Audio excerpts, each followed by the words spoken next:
Hello ladies and gentlemen, GamingMedley here, and today we're going to be discussing some rather juicy Black Ops 3 news, namely the fact that the campaign will not be available for the game on Xbox 360 and PS3.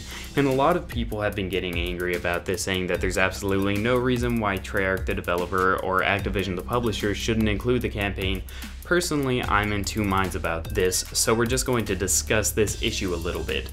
Now, Treyarch has released a quote about this, and the quote goes as follows, quote, "The ambitious scope of the 1 to 4 player co-op campaign design of the PS4, Xbox One, and PC versions could not be faithfully recreated on old generation hardware."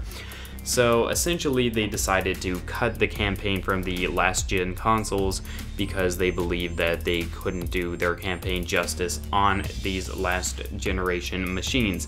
Now, due to the fact that the game will only offer multiplayer modes as well as the coveted zombie mode, they are dropping the price of Black Ops 3 on Xbox 360 and PS3 to $50.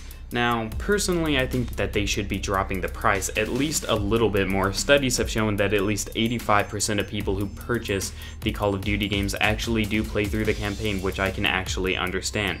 The campaigns might not be amazing, and they average 7 to 8 hours at best, and they're extremely linear and all.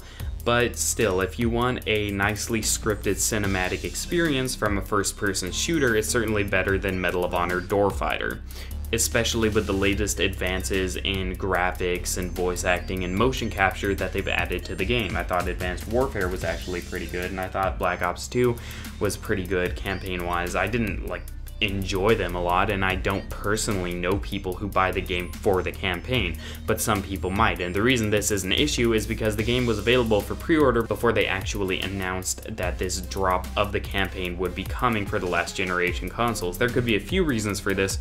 One of them could be that they actually thought they would be able to include this campaign on those last gen consoles, and actually as it came closer to release, they realized that they couldn't actually get the port in a place that they wanted, so they decided to just nix it entirely. The reason that that seems improbable is because the game has been in development for at least 2 years, probably more. And of course, they probably would have announced this earlier unless they just wanted to milk some pre-order money out of customers who might just refund it anyways now if that's an option available to them. There are some other things that won't be available for the Xbox 360 or the PS3 platforms, namely the esports tool and the weapons paint shop. So the Xbox 360 and PS3 players are actually missing out on some stuff. I wish that this would have been communicated to the player base earlier, but I don't think it's quite as big of an issue as people are making it out to be. If you're somebody who actually only buys Call of Duty games for the campaign, there are a lot of other options for you in terms of if you want to play a game that's a good shooter game. You've got Metal Gear Solid 5, you've got Mad Max, you've got Just Cause 3 coming out, you've got Fallout 4. There are a lot of really solid campaign-only shooter titles that have been coming out. So there's not really a reason to be like, well, Call of Duty is the only shooter campaign that I want to play this year, because there are going to be far better ones coming out, and there are far better ones that are already out.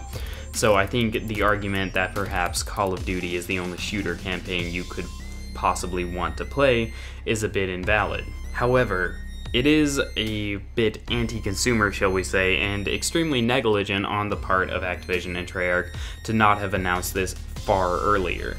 Now, another thing that has people wondering about this is the fact that they're actually releasing a customized PS4 with the game, and so there's some conspiracy going around as to if Treyarch and Activision just nixed the last gen experience in order to try and get some people to actually buy a PS4 with the game. I personally think that's extremely stupid, because the amount of people who are going to be willing to buy an ugly, albeit slightly stronger than average, PS4 just to get their Call of Duty game, I would assume is fairly small, especially since Call of Duty, the average demographic is of course younger kids or college students, so people who do not have a ton of disposable income. Yes, I know the average gamer age is 32 or whatever, but a lot of Call of Duty players are high school, college students, and they probably don't have the disposable income, or their parents don't have the disposable income to just ditch out and get a PS4 just so they can play one game. Now, if it's the only game you actually play, you could actually justify justify getting a PS4 for it, because you figure if most people buy like 10 other $60 games, you could just buy a PS4 if Call of Duty is like the only game you play. And there are people who just play Call of Duty, they just play their shooters, and that's it. And for those people, that might actually be a good option, but they would have bought it anyway, so it doesn't make sense to ditch the campaign on 360 and PS3 just to try to get those people to buy your custom PS4. So I'm kind of in two minds about this. I don't think that it's a huge deal, because even though a lot of people play the campaign, I get the feeling that that's kind of just a rainy day thing for the most part. I don't think a lot of people actually play the campaign because they care a lot about the Call of Duty story, because what story? I mean, Call of Duty doesn't really have a very continuous storyline, or a storyline that a lot of people care about. Yes, it's gotten more continuous and streamlined in later games, but it's still not something that's exactly the most interconnected, lore-based franchise that you could ever buy, because of course the majority of people are going to be playing the majority of their game time in the multiplayer modes of this game. And at least they still get zombie mode and multiplayer, and at least those modes aren't getting significantly nerfed for last-gen consoles. Now, of course, there's the issue where, are we really saying that it's not okay for games to be moving away from last generation? It's been a few years since the PS4 and Xbox One came out, and admittedly those have been terrible years for games because not many good console exclusives have been released other than, like, Bloodborne. But still, I think that it's acceptable for games to start moving away from last generation consoles. If you really wanted to keep gaming, you probably would have bought a next generation system by now.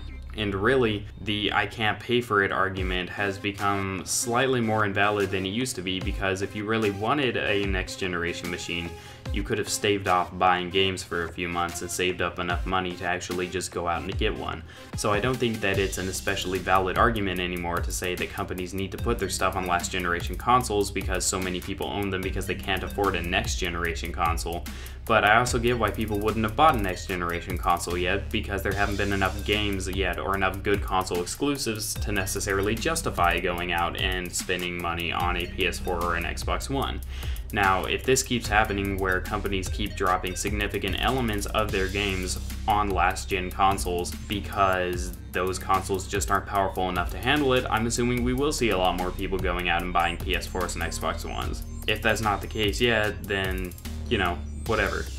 So overall, I think that this is a fairly interesting issue. I don't think it's one that's necessarily as large as people are making it out to be, but I do think that this should definitely have been released to the public. This information that the campaign would be cut on last generation consoles should have definitely been released to the consumers far sooner than it was, and I do think that everybody who's angry about it has a right to be angry simply by proxy of the fact that this information was released today after the beta had already ended. So I do think it's definitely justified for people to be up in arms over this and people to be not so happy about it, but I also think that at this point it is acceptable at this time, a few years after the newest consoles have been released, for companies to start trying to really optimize their games for these next generation consoles, and that means that these games won't run well on last generation consoles because they simply won't be powerful enough, and I think that's acceptable. I think we've gotten to the point where the window of time for people to buy a next generation console has been long enough. Even if they didn't necessarily have a reason to,